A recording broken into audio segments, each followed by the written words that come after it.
అరణ్యకాండము 48వ సర్గము. సీతకు రావణుడు తన స్వరూపము చూపి భయపెట్టుట. విశాలమగు తన నొసట బొమ్మముడి వికృతముగా గల్పించి ఆ రక్కసుడు దుష్టమైన కోపముతో కఠినములైన మాటలతో ఆ కోమలితో నిట్లనెను. ఓ చంచలములైన లేడి కన్నులు గలదానా, నన్నేమిగా భావించుచున్నావు? శివుని స్నేహితుడైన కుబేరుని తమ్ముడను. ఆ యక్షరాజు నాకు సవతి తల్లి పుత్రుడు, దశకంఠుడను, రావణుడను పేరు గలిగిన వాడను.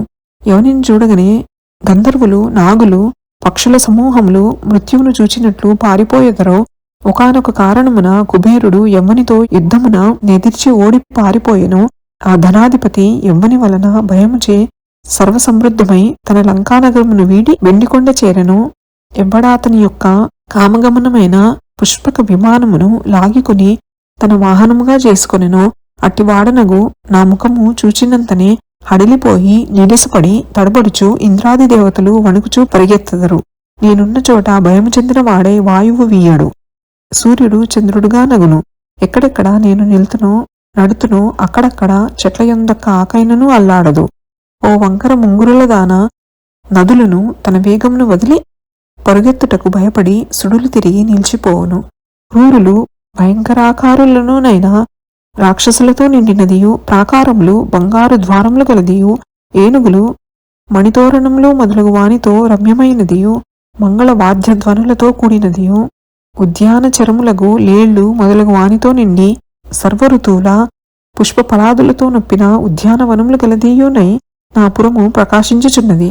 ఓ పూబోడి, నగరములన్నింటిలో ఇంద్రుని పట్టణం వంటిదై అధికమైన వైభవములతో అలరారుచున్న లంకయ్యనుడు నా పట్టణమును నీ కన్నుల కరువుదీరా చూచుటకు రమ్ము. ఓ మందగమన, ఆ పురమందు నీవు నాతో కూడా ఆనందముగా క్రీడించుచుందువేని ఓ కుందరదన, మనుజ సుందరీ బృందమును మనస్సునందైన తలుతువా. మానవుల యొక్కయు దేవతల యొక్కయు సౌఖ్యములను నా యొద్ద ననుభవించినచో ఆ తరువాత మనస్సునందైనను మానవుడు ఆయుష్షు క్షీణించిన వాడును, దుర్బలుడును, భాగ్యహీనుడును, హీనుడును అయిన రాముని మనస్సునైన తలంపనైన తలంపవు. నీ మామగారు తన యొక్క గారాబైన కుమారునకు రాజ్యాభిషేకము చేసి జ్యేష్ఠుడైన తనను తిరస్కరింపగా దుర్బలుడై వనంలో ప్రవేశించను. అట్టి దుర్బలుని, రాజ్యభ్రష్టుని, అల్పాయుష్కుని అడవులలో మునివేశంన తిరుగుచున్న వానిని గట్టుకుని అడవులలో ఏడ్చుచుండుట నీకు తగునా సుందరి? ఓ కఠిన స్వభావురాల, మన్మధుని బాణములచే చలించిన మనస్సు గలవాడై ఆశతో కుతూహలముతో తనంతట తానే వచ్చి వేడుకొనుచున్న రాక్షసరాజును నన్ను సంతోషముతో నేలుకొనక తృణీకరించుట నీకు తగునా? ధర్మముగునా? ఓసి భీరువా, ఇప్పుడు నన్ను నిరాకరించి తరువాత మన్మథుని వేడిచే తపించదవు సుమా. భూమి అందు పూర్వము పురూరవుని పాదముతో తన్ని ఊరు తరుని తపించినట్లు తపించదవు. రాముడు యుద్ధభూమిలో నా గోటికి కూడా సాటికాడు. అట్టి నన్ను గూడుటకు సంశయించదవా? ఓ నీరజాక్షి, నీ యొక్క అదృష్టం పండుటచే నేను వచ్చినాడను. నన్ను త్రోసివేయవలదు, నన్ను పొందుము అని రావణుడు పలకగా ఒంటిగానున్న సీత కోపించినదై కఠినమైన మాటలతో రావణునకిట్లనెను. సీత రావణుని నిందించుట. ఏమిరా రావణ, యక్షకులకును గుహ్యకులకును అధిపతి అయి భూతములకు నమస్కరింపదగిన వాడే గొప్ప బుద్ధిమంతుడగు కుబేరుని తమ్ముడవైయుండియు నీ విధమైన పాపము చేతలంచితివి. ఛీ!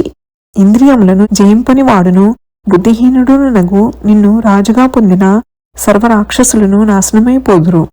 ఇంద్రుని భార్య అయిన సచీదేవిని దొంగిలించి అయినా బ్రతకవచ్చునేమో గాని అధిక బలవంతుడగు రామచంద్రుని భార్యనగు నన్ను అపహరించి నీవు బ్రతకదరమా?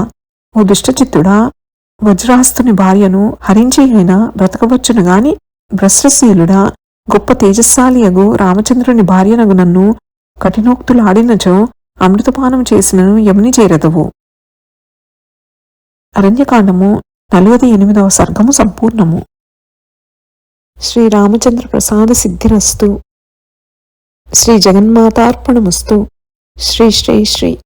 నమోస్తు రామాయ సలక్ష్మణాయ, నమోస్తు దేవ్యై జనకాత్మజాయై, నమోస్తు వాతాత్మ భువేవరాయ, నమోస్తు వాల్మీక భవాయ తస్మై. శుభం భవతు.